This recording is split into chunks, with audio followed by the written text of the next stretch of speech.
So today, as part of this process towards peace, I can confirm the UK will recognise the State of Palestine by the United Nations General Assembly in September, unless the Israeli government takes substantive steps to end the appalling situation in Gaza, agree to a ceasefire, and commit to a long-term sustainable peace, reviving the prospect of a two-state solution. And this includes allowing the UN to restart the supply of aid and making clear that there will be no annexations in the West Bank. Same goes for Canada, which also intends to recognize Palestine conditionally. The level of human suffering in Gaza is intolerable. Earlier this week, the Minister of Foreign Affairs represented Canada at the UN high-level conference on a two-state solution in New York. In recent days, I've spoken with our allies, including President Macron, Prime Minister Starmer, President von der Leyen. We've also had a number of discussions with our ambassador to the United Nations, Bob Ray.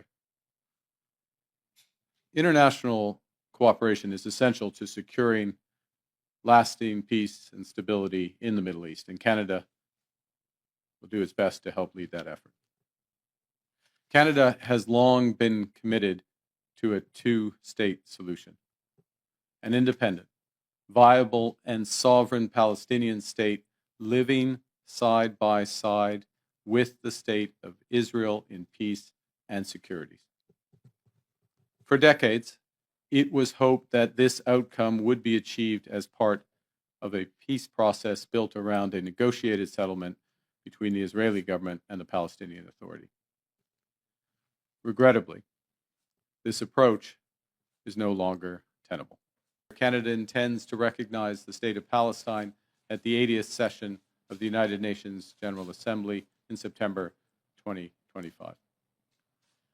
This intention is predicated on the Palestinian Authority's commitment to much-needed reforms, including commitments by the Palestinian Authority's President Abbas to fundamentally reform its governance, to hold general elections in 2026 in which Hamas can play no part, and to demilitarize the Palestinian state.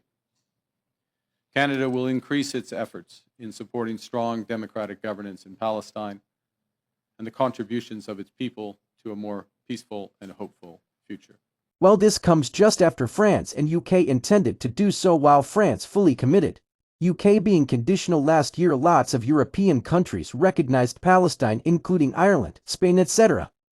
Spain joins the more than 140 countries that already recognize Palestine. 9 countries around the world have recognized Palestine as a state since October 7. Barbados took the bold step in April 2024, shortly followed by neighboring countries Jamaica, Trinidad and Tobago, and the Bahamas. We here in Ireland, we see you, we recognize you, we respect you, and today Ireland formally recognises the State of Palestine. On May 22nd, Ireland, Norway and Spain announced that they would recognize Palestine.